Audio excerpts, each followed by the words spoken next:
All righty, and we're back for episode number 5 of Who Dat, our series Who Dat. And this week we're covering Billy Bowman, one of the highly rated recruits that OU pulled in the 2020 recruiting class or 2021 recruiting class. Obviously, if you've missed any of the Who Dats, you can definitely find them on our YouTube channel.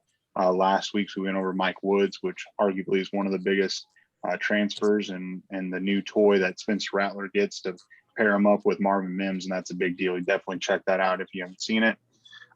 Billy Bowman, one of the most highly anticipated recruits coming into Oklahoma in recent history as far as the defensive side of the ball. He's just from the state just south of the river. He went to Denton Ryan High School in Denton, Texas, which is a powerhouse, or they're turning into a powerhouse as far as winning down there. He won the national, not he, but the team won the state championship, the 5A state championship last year, and the year before they were runner up. So he was definitely a key cog in that championship team. He was originally once committed to Texas for a very long time. And Lincoln Riley kind of gave him the opportunity that he might be able to play both sides of the ball.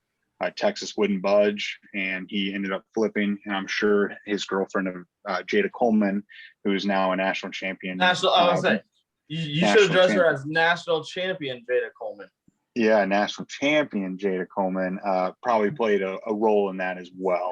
Don't laugh. It's true. She is national. It's true. She is a national champion. She is, and that's quite the power couple. In high school, Billy was. All three phases type of kid. I mean, he was recruited as an athlete. That was what he was labeled as in 247 Sports and Rivals. He is just a straight up athlete. Like a Mikey Henderson type? Yeah, he's very versatile and can play whatever. He's a little smaller than Mikey. I think he's like 5'10", 175, 180 coming out of high school. He's probably beefed up, I would imagine, since he's been on campus now for the past, 6 months or so. In high school, he had 34 total touchdowns, between offense, defense, and special teams, which is pretty impressive. And when you're playing in Texas on a top school in a 5A, that's a big time accomplishment for that much. His total yards were roughly about 2,100 yards on offense in his high school career. He had a few interceptions, a few fumble recoveries, and some tackles and whatnot throughout his career. He had basically every offer you could ever ask for as a top-notch recruit. He was a 4-star, 5-star, depending on what website you looked at. I think he was like 47th overall, 43rd overall recruit in the 247 composite, which, that's pretty solid. He had offers from obviously Oklahoma, Texas. Yeah, Oklahoma, Texas, Alabama, Georgia, Florida State. I mean, Clemson, name the school, he's probably got it. So he's one of the most highly anticipated recruits. Obviously, I attended the spring game. Brandon, did you attend it? I can't remember if you did. I sat next to you. No, I didn't sit next to you. You were with another friend of ours, but we rode. Yeah, we were there. Yeah, okay. I couldn't remember, but I thought you were. But obviously, I remember being there watching it. He got quite a bit of playing time with Patrick Fields being out, and obviously Bookie transferring. He got a lot of opportunities to showcase what he had. And like I've been saying the entire time, you got to take a spring game with a grain of salt. But in the little bit that he did play, he looked pretty good. So at defensive back, exactly. So like you mentioned, I was going to say, go ahead and let me hear what you have to say. Like you mentioned a bunch of times, yeah, he's obviously a tremendous athlete. A kid, anybody who can play both sides of the ball as far as corner and receiver at a high level, you're obviously very athletic. Like he's a freak as far as that goes. But he's also smart, going back to what you said, because he was committed to Texas and decided he wanted to win. And so made the great switch, comes to Oklahoma, and name a better system for him for as far as what he can do, because you can't. Lincoln Riley, greatest offensive mind in college football, and now we've got an up-and-coming defense with Alex Grinch, his girlfriend, obviously, Jada Coleman, national champion Jada Coleman, I should say. goes here too. Like, yeah, no, he made the right decision all the way around, because what if he turns out to be long term, if he turns out to be a receiver, guess what? You're playing for the best offensive mind in college football. If you turn out to be a DB long term, you're playing for a very high rising defensive coordinator, Alex Grinch. What do you think? Yeah. I hope he's the next Charles Woodson, personally. It'd be pretty cool to see him play on both sides. Fun fact about that, me and Brum saw Charles Woodson's last game ever live. And Brum had to go shit his pants or something and almost missed a Charles Woodson pick. I would have been devastated if that would have happened, and I wouldn't have been in my seat. Well, if Billy Bowman is that guy, you're going to get to see him play for a long, long time.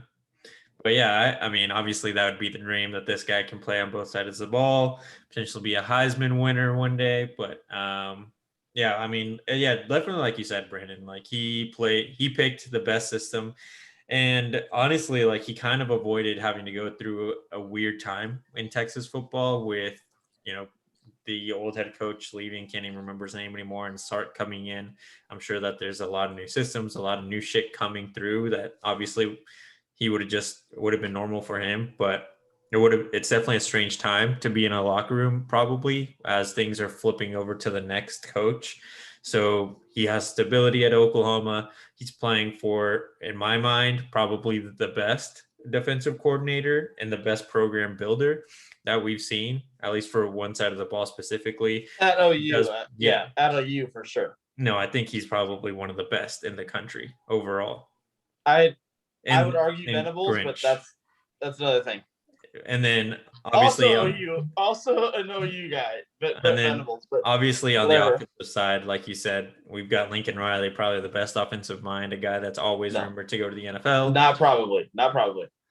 All right, the best offensive mind, whatever. Now we're just nitpicking, but yeah, he's in a great situation. Whatever position he gets to play, he'll get to excel as long as he puts in the work for his coaches. He'll have a great career in Oklahoma and probably be a great pick for whoever he goes to in the NFL. As far as benefiting his career, he could not have made a better choice, because you're either playing for a top 3 defensive coordinator or the best offensive mind in college football. But how much do you guys think national champion Jada Coleman helped in the recruiting process? I mean, I would imagine that definitely had to play some factor into it. I mean, you never want to split household like that. Yeah, I don't know how long they've been dating, but I know it's been a while, obviously. I mean, it's been probably a year or two at least. So, yeah, it probably had a little bit of sway to him. He's probably thinking, I can go where my girlfriend is. There's stability. They're on the, they're going up. They're not, just kind of going like this and going down and up. OU's on an upward trajectory, and they kind of have offered him a position to play potentially both sides of the ball if, depth becomes a concern on the receiver side, which I don't know if I could ever see that happening, just because of Lincoln and just how many people actually want to play wide receiver for Oklahoma because of how great an offensive mind he is. Loaded spot. Yeah, and I remember hearing a press conference or a quote from Alex Grinch. He said if he let Billy Bowman go play offense, it would upset him so much because he's so talented as a defensive back. I mean, he just has it. I mean, he's extremely fast. He's very twitchy. He can play bump and run. It seems like he's a man-to-man. I know he's 5'10", I believe. He's a little on the smaller. I know Grinch likes 6'1", 6'2". But it's better than having someone back there like a bookie that's 5'8". I mean, a couple inches makes a difference whenever you're a defensive back like that. And you can play bump and run coverage like Grinch wants you to. He's going to be in the rotation. I mean, I'm trying to think of the rotation this year. Obviously, you're going to have Woody Washington. Pat Fields is going to be a safety. DTY. Graham. Jaden Davis is going to be one of them. Yeah. You've got a lot of young talent. Kendall Dennis. Yeah, I mean, and then you've got Justin Harrington, who was a JUCO transfer, who missed all last year because of an ACL tear. He's a 6'2" guy. He is a thumper, and I mean, which is exciting to see for that as well. Not to really. Grinch is going to put the best defense out there, and there's a good possibility Billy Bowman is included in that. So what I need to ask you, Bram, because you did, I think last week's episode I missed, but I ended up watching it. I mean, I always watch all the episodes, but you set a great over-under, in my opinion, on Mike Woods. Okay. As far as yards, touchdowns. And so I would say this one's going to be tougher. Set the over-under for Billy Bowman. Okay, I'm going to set the Billy Bowman. What I'm going to do is I'm going to do a percentage of defensive plays that he's going to have. I'm going to set it. So no picks, tackles. Well, I'm going to go into that. This is going to be the first one. Does he play more or less than 35% of all defensive snaps? I say less, but hovering that number again. I say probably like every 3 out of 10 snaps. So like 30% in my opinion. Okay. Jose, what are you thinking? I think he's going to play more. As you guys were naming all the DBs that we have on the squad, I think with the size that he has, he's going to mainly be in the nickel spot. He's really fast. Like you said, he can play bump and run. The only thing that Grinch, from what the highlights I saw, I've never been a fan when DBs just throw their shoulder in for a tackle. So I think that's where Grinch is going to see his biggest opportunity for Bowman is just to wrap for when it comes to tackling. But this kid is super athletic and his size kind of points him at the nickel spot. So I don't know where the rest of the corners kind of come into play there. I don't know how many good nickels we have. So if he can just show that he's the best one, or one of the two best ones, he'll probably get more than 35% of defensive snaps. Yeah. I mean, I think he's going to be in that 30 to 40% range. I honestly think, because Grinch does do so much rotation in his defensive backfield and even his defensive line. I mean, he wants to keep the guys fresh. Yeah, but we're ridiculous at defensive line. Yeah, I know, but even the second string guys get quite a few snaps just to keep the first stringers healthy. And I think 35%, the reason why I picked that, I'm like, okay, 30 to 40% seems pretty reasonable for him. I think he's going to be closer to 40%. So I'm going to take the over, not by much though. He's going to get quite a few snaps in the beginning of the season with Western Carolina and Tulane. So that might pad it up a little bit. But he might excel and he might be a 60, 70% guy. It's tough to really project a true freshman to do that, but he's going to have he has had spring ball, all of summer ball that the freshman last year didn't have. So, he's going to have some good reps. As far as interceptions go, I'm going to set it at 2.5 interceptions. Over. I'm a okay, for big Jose. Billy Bowman fan, so I think this kid's going to explode onto the scene. You're not a big Billy Bowman fan, though. You said you hate the way he tackles. Yeah, but everyone's going to have an area where they can improve. And that's not just him. Like, I hate every DB that just throws their shoulder in for a tackle.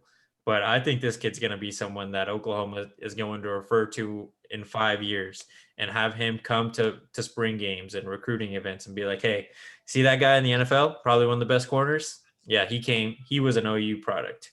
Just come here and we can make you the same thing.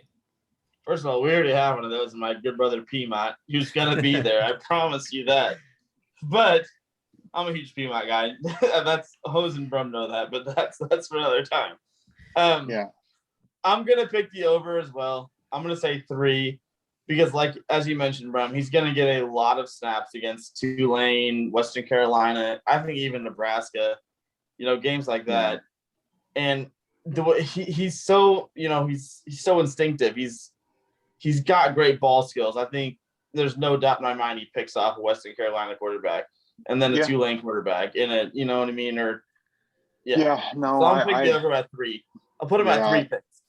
Yeah, and I think I'm going to take the under. It's just because I just, at 40%, 35, 40% of plays, I just think he's going to be at 2.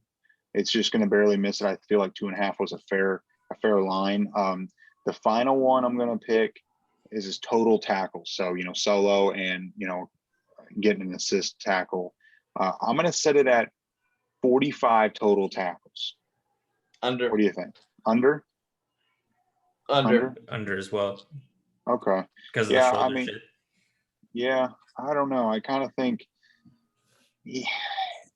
I kind of would like to think that it might be over actually, because he is a true freshman and I think teams are going to try to pick on him in the beginning. And I think he's going to get a lot of balls thrown his way. And so that's why I think Woody Washington had 40-something tackles last year, which, that seems pretty reasonable as far as playing time. I don't know what Woody's percentage of playing time was last year, but I kind of feel like he was around that 40% range. Yeah. But yeah, no, either way, if he put together a season of 35% playing time, 2 to 3 interceptions, 40 to 50 total tackles, or even 35 total tackles, that's a terrific freshman season for a defensive back.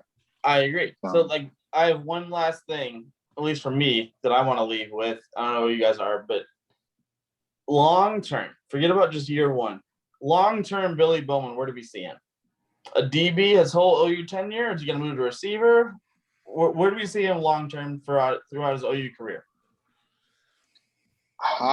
I think he's going to be a DB. The only place I could see him playing would be like a punt returner. If we need to. I don't think he's going to be a punt returner. We've got enough talented kids to play that. And, it's kind of a dangerous position too if you're putting one of your stars. I wasn't a huge fan of having CD being our kick. I was about to say, yeah, CD doing that shit was dumb as fuck. So, weird things can happen on kick returns. It's the most dangerous play in all of football, whether it's kickoffs or punts. And just a kid of that talent, I know he can be electric. And, Trey Brown was a kick returner, punt returner as well, and he was electric. But it's just, I feel like we could have someone else do that just to protect him a little bit. Now, if he's not playing as much, if he's down in the 20% range, he would probably be a good punt returning option just because not that he's not important in the team. It's just if we lost him, we wouldn't be losing a ton of defensive snaps. I just see him more on the defensive side. What's your end-all prediction for him? I would imagine he's going to be not a starter this year. He's probably going to be a 3-year starter. I think he'll stay for all 4 years at OU. Defensive back, right? Yeah, defensive back. I think he'll be a 3-year starter, and he'll probably get drafted, I'd imagine, between rounds 2 and 3. He might be able to elevate to round 1. I don't know, but I think 2 to 3, maybe even round 4, depending on where he's at. I think he'll be better than Trey Brown. So I think that 2 to 3 round. That's what the show is all about. That right there, without even meaning to do it, Brown made a bold prediction. Yeah, I think he's got the speed. He's a total athlete, just like Trey Brown. But Trey Brown didn't get the great coaching in the beginning of his career. Billy's going to have that throughout his entire career, barring Grinch leaving for no doubt about that. Yeah, no doubt about that. Head coaching job. So I think his ceiling is higher. Jose, what do you think? I think he's also a 3-year starter, but from true freshman all the way to junior year, he leaves then. As a DB, I don't really, not because he won't be a good wide receiver, but like we said earlier, the receiving talent we have now and we consistently get is just, I think, is going to be too much for him to be able to keep up on both sides of the ball. But, like you said it as well just now, like he's got Alex Grinch as his DB coach. He's in a great system. And I think, my prediction is that he's going to be our starting nickel. So, that's kind of a wide open spot right now. Buki was that last year. We don't really know who's going to take that spot. So Billy's got that opportunity to take that over. He does. He's going to compete with Jeremiah Cradell, who's sophomore, redshirt freshman, yeah, I see COVID, whatever. This year. Yeah, I don't know what you considered Cradell, considering it was like a redshirt year last year, but it was COVID. I don't know what he is, but he's definitely a freshman of some sort. No, he could definitely be a starter. It wouldn't surprise me. Brandon, what's your end-all prediction for him? Similar in a way to what you guys are thinking. I think he's going to end up being a long-term defensive back. I hope you guys are both right, because Jose, you had him as a 3-year starter, but meaning this year to junior year, which if that's the case, that means he's really good and he's leaving early because he's going to be a high draft pick. From you project him as 2 or 3, potentially round 1 if he plays well, which obviously hope that's true. I see him as Maybe 3-year guy. Yeah, I don't see him starting this year, but I think I see him starting after that. And I kind of put him as like a Trey Brown type. Like that's what he's gonna be. Trey And Brown I'm was okay. third round, right? But I think Trey Brown was a fantastic talent. So like that's not a knock on him, but I see him as like another Trey Brown. I think it's fair to say I think Billy Bowman could potentially be a second round guy. Corners don't, unless you're like some like explosive corner that just had a ridiculous year the year going into draft year. Like you don't really see too Like a many corners Teron Matthew. Yeah, like you don't see too many DBs go in the first round, I feel like, from like what I'm thinking of right now. It's usually like quarterbacks, wide receivers, pass rushers going in or fat boys. But no, I think it's fair to say that he's going to be a second round draft pick once he gets to go to the NFL. Yeah, and I mean, just like Trey Brown was very versatile. So is Billy Bowman. So like whenever he does get drafted in the NFL, he could fill a punt returning role, a gunner on a punt coverage. You know, he could fill that role. So that will add to his draft stock. I just think his ceiling's higher. But that doesn't necessarily mean it's going to be true. You know, there's a lot of hype. We've had some highly rated recruits come in and have been flops. Then we've had 3 stars like K9 come in and no one talks about him, and he's a first round pick. So it's just Baker it's Mayfield. kind of a mixed bag. Yeah, you get Baker, number 1 overall pick, and it's just 0 you star. never know. Yeah, you never know. So I just think he's got everything in front of him. 100%. My biggest thing with Billy Bowman is I hope national champion Jada Coleman teaches him how to be a national champion. Because if it's one day national champion Jada Coleman and national champion Billy Bowman, I don't care. We made it. Yep. That's a power couple right there. But we shall always address her as national champion Jada Coleman for the time being. That sounds good to me. Hopefully it's 2-time, 3-time, 4-time. Hope so. Before she's done. So anyway, that's about all I've got for him. If you guys have any final thoughts before we wrap this episode up. Bowman for Heisman. Yeah. What did you say? Yeah. Bowman for Heisman 2023. 2023. All righty. Bowman. Yeah. Anyway, that's First a bold defensive prediction. player. 2023, Micah Bowen's our starting quarterback. Yeah, according to me, he's going to be a starting quarterback. But we're going to have a Heisman winning DB and a new starting quarterback. And a national championship, and national champion Jada Coleman getting her 4th. Yep. So, all right. Well, definitely keep following along. Like, comment, subscribe. If you haven't seen all the other Who Dat episodes, we covered all the transfers, the major transfers coming in over this past off season. And now we're getting into the new recruits out of high school. We're going to be going through every Monday. It's going to be released, a new episode. Be sure to like, comment, subscribe, and let us know what you think on our commentary. Thanks.